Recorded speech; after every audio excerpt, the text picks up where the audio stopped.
Welcome to the lecture on decent living standards, prosperity, and excessive consumption in the Lorenz curve. In a sustainable economy, we have a social foundation, so we have people's needs that the economy needs to meet with products and services, and we have an ecological ceiling that the economy needs to respect, for example, the planetary boundaries for land use or for climate. This is the framework of the donut economy to which we here refer to. And now we want to zoom into this donut and want to see what's happening inside. So we have the social foundation on the left side and the ecological ceiling on the right side. And in between, we operate the stock flow service nexus. We provide services to people, for example, by building houses and heating them, or by building trains and driving them, communication equipment. Therefore, we need global supply chains, and therefore we need energy supply and material extraction. So in the middle, we have these different steps of the energy service cascade, which is described elsewhere. And these service cascade steps link the impact on the environment to the well-being of people. And we can decouple in all these steps, and we need to ask ourselves, what is a good way of keeping the planetary boundaries and keeping ecosystems intact while delivering well-being? And the major concept for such a sustainable link between the two via a certain industrial framework is the consumption corridor. So a direct consequence of the donut is that we need to have an open discussion of what are minimal limits that are necessary for people to live a good life, so the minimum, the decent living standards, and also what are the maxima that we need to respect also planetary boundaries and long-term sustainability of the current human system that we have. So a key component of social sustainability is to ask these two questions. What are the minima and what are the maxima? And once you have a minimum and maximum, you also need to ask about the distribution. How can we distribute the limited resources and the products and services we gain from them across society? And this is the question that is asked in the concept of the consumption corridor.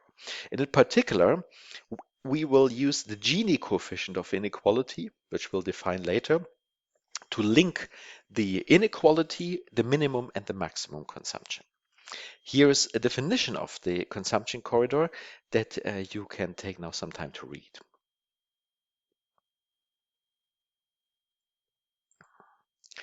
We continue by establishing the consumption corridor floor. The floor is given by decent living standards.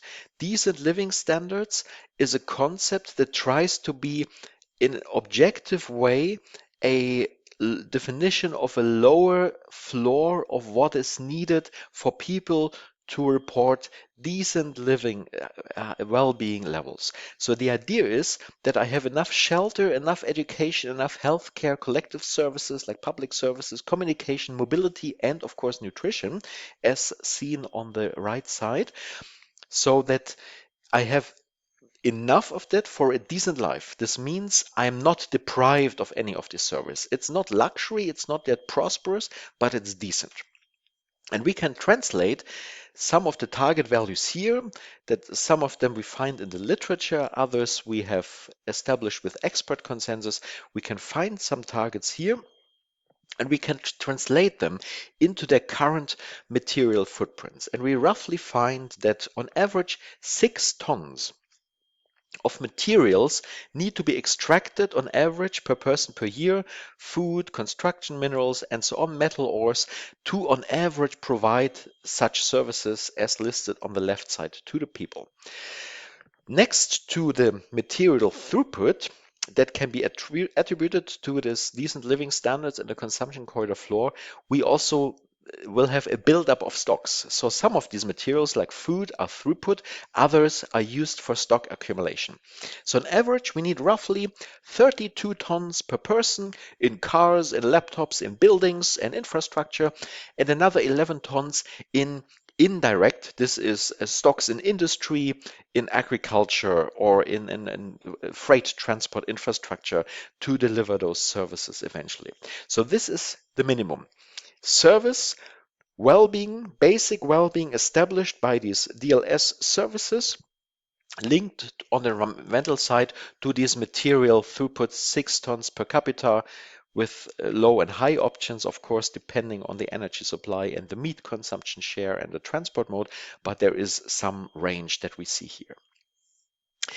Now we go beyond the DLS, and here we use a consumption category breakdown proposed by Julia Steinberger, starting from basic needs, essential for a good life.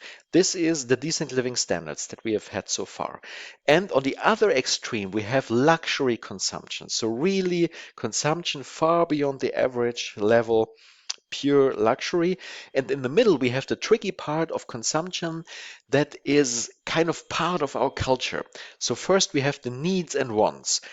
Needs and wants that we take for given, like regular vacation, regular meat dishes, maybe a certain home size, maybe a swimming pool in the garden, that we take for granted, determined by our individual preferences, but also to a large extent by our culture and, of course, the purchase power that we have or aspire. Then we have habitual consumption, which is unreflected in the existing system. A typical thing would be the coffee to go. It's a habit that I have cultivated, and the coffee to go comes with a cup where I put a paper cup, a one single-use paper cup or other packaging that I just use and then throw away. So there's a habit of maybe convenience food, convenience consumption that I've cultivated. Or the habit that I buy larger food packages and I know that half of the food is going to go to waste, but it's so cheap anyway, I don't bother really. And then there are rebound goods. Rebound goods is good in services that I consume not because I want to, but more or less because I have to. Best example is commuting. So I want to keep my circle of friends, my family, and my house that I have here, but my job is now somewhere else. So I start commuting. So lots of infrastructure goes into this, and of course, lots of energy consumption. So we have the DLS at the floor, and we have the other forms of consumption, which per se are not bad. We are humans, we want this, we have status, we have desires. But the question is, under global environmental constraints, what is we could call a healthy, a socially healthy and environmentally benign level of inequality or of distribution of these beyond DLS consumption modes across the society? So this is a bit the question we want to answer here. So we will address socio-metabolic inequality. Socio-metabolic inequality is a special form of inequality, a major challenge of our time. We know that large inequality really drives up consumption because people want to keep up with others. It lowers the social mobility because people also use inequality to separate themselves from other segments of society, makes it harder to cross these boundaries. And in general, because of the inequality, there is maybe more criminal rates in some places, more protection in other places. And in general, we know that it impacts the trust, the safety, and the well-being of people. And this affects both the monetary inequality, income and wealth, but also non-monetary aspects. This is what we want to cover here. Socio-metabolic inequality refers to inequality in the use of energy and materials, the access and ownership of assets like buildings, infrastructure, or appliances, and the consumption of services, mobility or shelter, plus the benefits arising from those services. So you could think of here of housing as these pictures show, right? You have overcrowded housing in some places, luxury housing in other places. So there's clearly an image of an inequality in floor space that one can think of. So inequality in the benefits, the opportunities we have, the health and safety, in the physical service provisioning, the shelter and transport, in infrastructure, and also material and energy use. On the right side, so you see transport inequality, right? There is huge difference in land use dedicated to transport or the access. We know, for example, that in very poor areas of global south cities in the slums, the people are not only deprived of living space, for example, or a good sanitary condition, but they're also deprived of access to reliable transport modes. So their main transport mode is walking in those cities, which of course limits the physical range they can access, for example, for job opportunities. The problem setting here is that well-being at the individual level can be defined as providing a decent living standard to all people. So we have a kind of human needs approach. Basic needs for shelter, mobility, communication, and nutrition are met by decent living standards. But beyond that, beyond the basic needs of the individual, lots of consumption is mediated by society, by people comparing themselves against other people or other segments of society, by aspiration and so on. So at the society level, we conceptualize well-being as prosperity in this concept. So there is, of course, a need for consumption in society, for expression beyond the minimum. We call this prosperity. And my hypothesis here is that there is kind of a healthy level of inequality, distribution of services across the population, quantified by a Gini coefficient, and this healthy one would be compatible with the SDGs. So it allows humans to thrive, to live prosperously, to self-fulfill their lives and so on, but at the same time, again, in limit with the global planetary boundaries. So if the Gini coefficient is too low, we have a too equal society that probably will stagnate or has too much suppression. And we know examples from former communist country, for examples, where this was the case. G can also be too high, like in many Western countries today, a too unequal society, too much consumption with all these consequences that we have had before. Lack of trust, lack of safety, and a lot of consumption driven by keeping up with other parts of society. So against this tension, individual level, decent living standards, social level, prosperity, and a kind of a healthy level of a Gini coefficient, we want to now develop a model that can help us conceptualize what could be a way of calculating maybe this healthy level of inequality. And we start developing this model by introducing the concept of the Lorenz curve and the Gini coefficient.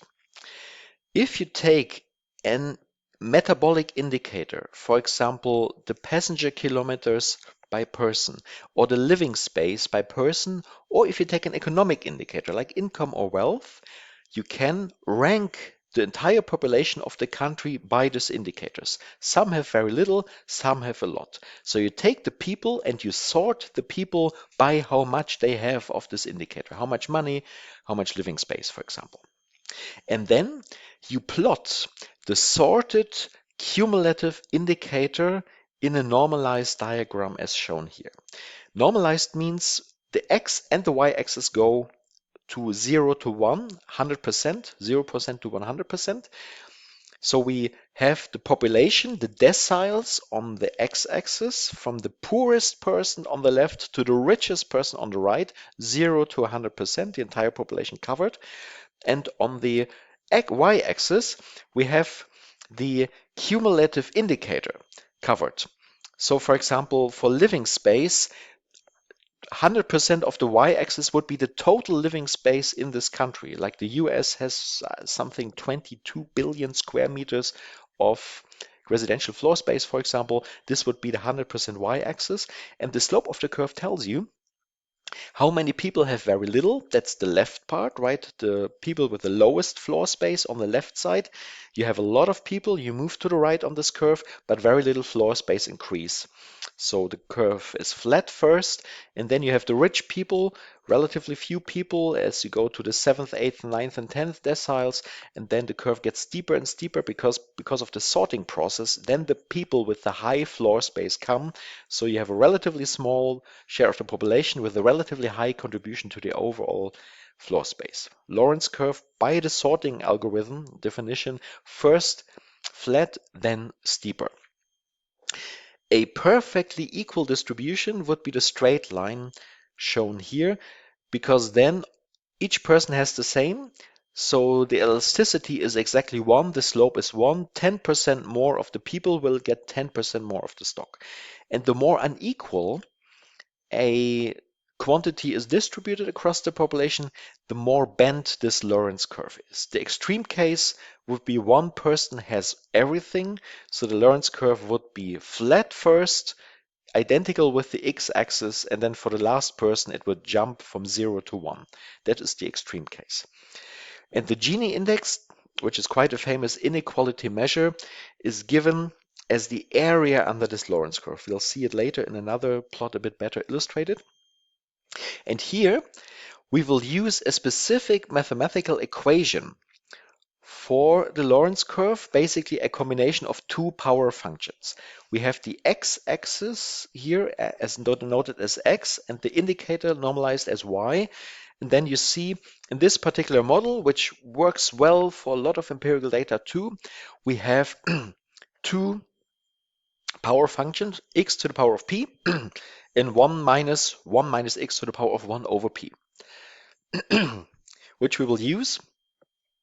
And this function has some nice mathematical properties. For example, it has a certain slope on the minimal slope on the 0 point and a maximum slope on the 1 point. So it has good mathematical properties for building a model.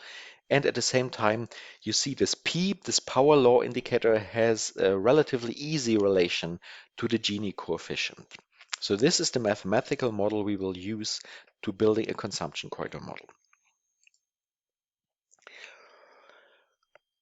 And now there is a fundamental insight that links the decent living standard to the Lorenz curve. By definition, the Lorenz curve sorts the indicator across the population. But if everybody now has at least the decent living standard for floor space or for transport, so it means if you take the poorest person in this country, it will have the decent living standard. Mathematically, this means the slope of the Lorenz curve on the left end at point 0 must be the per capita DLS. The slope is defined as taking the first person, which gives you a small increment on the x-axis, the population, and the contribution to total service will be the decent living standard. So let's say in square meters, living space, the first person has 15 square meters. So you go a little bit to the right on the x-axis and you go up 15 square meters on the y-axis. That means the slope, 15 square meters per person, is the slope on the left side. This is a mathematical constraint. If you're serious about poverty eradication, the Lorenz curve will not be flat, meaning the poorest person has nothing, as it is the case in most countries today. It will have a slope of DLS. Now this will lead us to a nice mathematical constraint that we can use. So let us further develop this model. With decent living standards taken seriously, a consumption corridor means that we have the DLS for the poorest person, the floor of the consumption corridor is set. So now not all Lorenz curves are possible, but only those ones that start with the per capita DLS as their minimum slope on the left side. It would still be smaller than the per capita average because we allow for other modes of consumptions beyond the basic needs, the prosperous consumption. So this is shown here. Gini coefficient, mathematically defined as the area A, the inequality area, so to say, under the total area A plus B. This is the Gini, and at the same time we have the minimum slope at the DLS, and we can also talk about defining the maximum slope. There is not such a clear definition as we have for the decent living standard. One thing that we could use as a definition is if you're already in the top 10%, the top decile, and within this decile you're above the average, then it is luxury or excessive. So this is a definition we will use later. By the way, what I'm presenting now is published in a journal paper in ecological economics in 2024, so you can also get the details there. Now we can also define something like the DLS gap. We can take the actual distribution of floor space or income and compare it to a target curve that is constrained by the DLS. And then the slope between the actual curve where the people have the DLS, and the actual minimum slope where everybody would have DLS. This DLS gap, as shown here, is the amount of service that is lacking and that actually makes people poor. It's not the excessive consumption, other people have it, but the poor people don't have it. So this is the DLS gap. And at the same time, we can say that excessive consumption is those consumption in the top 10% that is above the average in that decile. And then we now can divide the population into three groups. We have on the left side the share of people deprived of decent living standards, the poor people. In the middle, we have the share of people that live in prosperity, so they have more than the DLS, but not luxury. And we have the third group of the people, those who live in luxury. So the consumption corridor would say essentially everybody should be in the middle range, living in prosperity, but not luxury and not deprived. So here with this Lorenz curve, we can then say how many people, provided we have the data, are deprived, how many are in luxury, and who lives prosperous. And each consumption can then be ranked in relation to this Lorenz curve. The basic needs satisfaction is the consumption that meets the DLS of people. Even though there is still a gap, it definitely contributes. The prosperous consumption is the beyond DLS but not luxury consumption, and the excessive consumption in the end is then the part of the consumption that is for people who lives in luxury. And now with this model, with this mathematical model, the power law I introduced before, we actually can find a mathematical relation that is quite simple between the average slope, you see here in the middle, the straight line, the per capita stock average, and the decent living standards. And the answer is there's a scaling law. If you have the personal well-being, the objective eudaimonic well-being, the decent living standards, the 15 square meters per person, scaled up with this factor, 1 plus g over 1 minus g, you get the per capita average. So that means in this particular Lorenz curve model, which again is not universal but still quite general, we have a fundamental balancing constraint in that curve. We have the per capita average, which is related to the basic standard in this model and the society-wide prosperity. So this means in the policy arenas, growth, inequality, and poverty, we have certain indicators. Growth, we have the per capita consumption level that shows if it grows, we have the growth. We have the inequality level, the Gini coefficient measures this, and we have poverty, for example, measured by decent living standards and how many people have it. And these indicators in the Lorenz curve models are not independent. That means the societal discourses of growth, inequality, and poverty are not independent. They are linked by this or a similar balancing equation if you use another Lorenz curve model, but there will always be such an equation.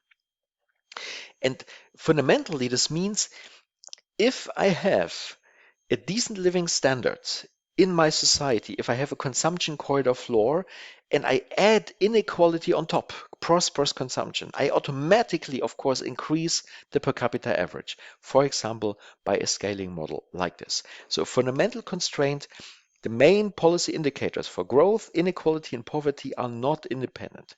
So the discourses cannot be independent. The growth discourse cannot be independent of the poverty and inequality eradication discourse. That is fundamental. We can also do the math for the top of the consumption corridor. So with the constraint that we say the maximum living standard is that you have not more than the average in the top decile. If you do the math for this constraint, it's a bit more tricky than for the decent living standards at the lowest, poorest part of the population.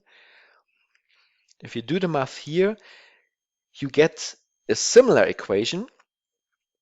You get the maximum, you get the floor of the per capita service level for the top 10%, again, with this Gini factor and the decent living standard. So you get automatically the floor of the consumption corridor the ceiling of the consumption corridor from the floor by the inequality in the society. The equation links the individual well-being with the DLS with a society-wide prosperity, how much inequality do you want to have, to the maximum service that is available in this scenario, in this decent living scenario. With this given inequality, there is automatically a maximum living standard. If you're beyond that standard, you drive your luxury consumer and you drive up beyond the sustainable level, the per capita average. So we have again linked the personal well-being to the maximum society with the prosperity and society-wide accepted inequality level. So it is possible to do such things. And that means the Gini index, which in itself is hard to control by policy because it's an emergent property, is directly linked to the maximum living standard for the upper 10%. And that's relatively easy to regulate. You could put a cap on housing size, on car ownership, on how much money you can own and things like that. So this is in principle possible. Now let's have a look about the data. So here we start with a global inequality of income, showing that there is considerable inequality. We have 170 countries taken from the World Inequality Database by Chancel et al. So you see countries here, most of them, the poorest 10% on the left side have nothing, and only after 10% the curves start to grow. The 170 blue curves start to grow. Equal distribution would be the dashed line, and the decent living standard model with a minimum income and on top an inequality of 0.25 or 0.33 would lead to these green Lorenz curves. So this would be the consumption model that you've just shown. Per capita average is 1 plus G over 1 minus G times the decent living standard or minimum income, and you see all countries are far from this range. The income inequality is typically between 0.4 and 0.7, and you see even that the poorest countries, the global south, the emerging economies, the low income countries tend to be even more unequal. So that really emphasizes how much global inequality we have in income. What we can also do with the consumption model, we had this maximum constraint, so we can determine the excessive income. We can say how much income do we have that is beyond the maximum living standard that we had defined previously, and we can plot it against the DLS gap, which we can also identify from the curve. So DLS gap means the fraction of the people who are below the minimum income. How large are they and what are they lacking compared to the fraction of the people and their income beyond the maximum defined for this Gini coefficient in the consumption model of 0.3. And we see for this Gini coefficient that quite a large fraction of the countries have a excessive income that is even larger than the DLS gap. So they could eradicate poverty just by redistributing, not even by growing, just by redistributing some of their income. So this is a quite interesting insight, and again, more detail is shown in the paper. So overall, we find that for the majority of the countries, 118 out of 179, the ratio between the DLS gap in the income ranges between 0.8 and 0.2. So you could say what the poor people is lacking is roughly of what the rich people have too much in this consumption model. And I didn't tune it like this. It's a result of this work. For 92 countries, the excessive income is larger than the income gap. So that means for many countries, simply redistributing excessive income would already be sufficient to eradicate poverty without even having to grow the economy. If you now look at wealth, it's even more striking. Global wealth inequalities that accumulated wealth, the income over time that you have could save or invest is even more striking. So you see the blue curves are much, much further from the equality line and even far away from a DLS model for Gini of 0.2. The 0.2 is a survey-based Gini. So there was, I think, in the US, basically a survey asking people what level of inequality they would find as socially acceptable. And they had certain indicators and translated them back. It would be corresponding to a Gini of 0.2. So a much more equal society is favored in some surveys and some contexts. Reality looks different. You look in countries, if you go to the 90%, 0.9 per population on the x-axis on the right side, you see the rest, the jump from 90% to 100% in wealth. In some countries, it starts jumping at, what is this, 15%, in other countries, over 50%. So that means in some countries, the last 10% owns half of all wealth. So the inequality Gini index in wealth is much higher in most countries than it is for income. And we said that we can also use the inequality concepts to physical indicators, not just to economic ones. For physical ones, the database is much weaker, so we are just started compiling data on physical inequality, so the number of curves in here is much less. But still, we can say something, for example, for residential buildings and their distribution. So they have a floor space inequality globally of roughly 0.29 and a final energy inequality of 0.58. And this is quite interesting.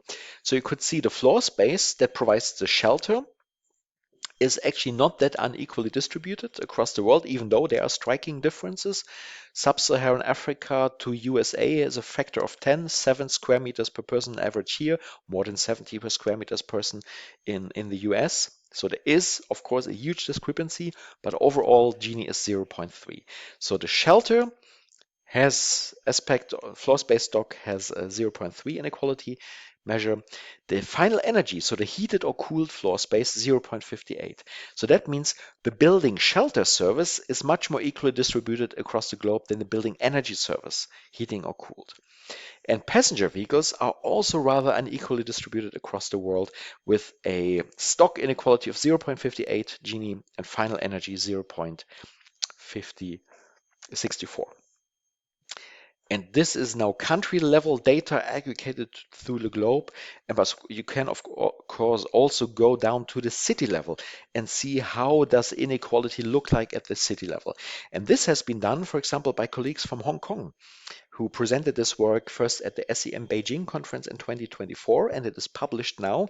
They defined a spatial inequality in terms of access to facilities. So they can take any building in the cities and see how good is the access to waste management, to healthcare, to education, and then rank the buildings in their access across the city. And they found out that the access to waste management facilities is rather unequally distributed in Hong Kong, whereas for hospitals, it is rather equally distributed. And this, of course, says something about the city, and it says something about accessibility and about the services, the urban services that people have and that contribute, of course, to their well-being. Now, what we have shown here is a conceptual model for the consumption corridor. Decent living as the floor, prosperity, Gini coefficient, and then a maximum living standard. But the insight is really fundamental. It's not just a conceptual model. It is a fundamental constraint. If you have a decent living standard and you add inequality, your overall consumption will rise, making it difficult or impossible to reach planetary boundaries like climate targets or resource extraction targets. And we have several empirical studies. One of them is here by Milward Hopkins and Oswald, published 2 years ago, showing in the global inequality scenarios that if you don't reduce the inequality while eradicating poverty, it will drive up consumption. So the Gini coefficient of inequality must fall if you want to curb consumption due to planetary boundaries, that's the per capita average, and you want to lift people out of poverty. Then the Gini coefficient has to go down. Here it is shown empirically in a scenario analysis. We showed in this previously presented conceptual model the underlying fundamental reason. It's the constraint in the Lorenz curve. So this is quite an interesting read, and I recommend you to have a closer look. So how do we go from there? The answer is we need a post-growth economy framework. We need to be more explicit about inequality, and we need to be more explicit about the individual steps of the energy and service cascade, the supply chains, the stock flow service nexus, the function, the services. If we start here in the bottom part, the gray part, you can see the typical resolution and steps of the green growth economy framework. So first of all, on the human side, on the well-being side, it's almost empty. There's only one indicator, it's GDP. In policy making, in discourses, and also in large parts of sustainability science, we use a GDP scenario as a proxy for well-being. If the GDP goes up, it is a proxy for the people will be well off. Inequality is not even mentioned in the scenarios and also not in policy agendas. And then GDP is translated into energy services, like energy for transport, energy for buildings. And then you model this energy provision by building sector or transport sector models, and there are some vehicles and some technologies and markets and regulations. And the industry in the models usually has its own life. It's often even also driven by GDP and then the global supply chain. So you see a lot of ground is covered, but some things are really simplified and I would say oversimplified. GDP is a proxy for well-being, the absence of inequality, and the lacking link of industries to the other sectors. So if we move this now to a future framework, this is the blue boxes on top. On the right side, this is the energy service cascade from the stocks to the supply chains. We have the provisioning system. So we need to model the stock flow service nexus, the operation of in-use stocks like vehicles and buildings, the build-up and maintenance of the vehicles and buildings, and we need to link it to the provisioning factors. We need to consider spatial arrangement. Think of the Hong Kong study on where the stuff is located. Spatial arrangement because it determines transport distances. We need to link it to public access, not just a building being there, but who has access. We need to model the ownership. Who owns all the infrastructure? What business models are used to operate it? What technology and regulation is in place? All of this is needed. And then we can link it to the center blue box, the actual services we generate, a physical description of transport, of accessibility, of education, of healthcare. What is it that the people have? And the function of stocks that we use. What is heated? What is cooled? What is moved? What is calculated? This is needed. And then we can link this to the objective well-being constituents. This is still the third block from the left side: health, safety, autonomy, opportunity, and status.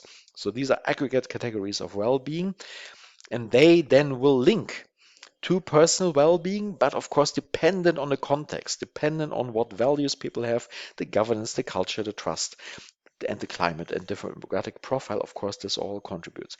And underneath is the consumption corridor, the question of how much inequality we have, because this determines how people perceive their safety, their autonomy, their opportunity, and their status in relation to other people.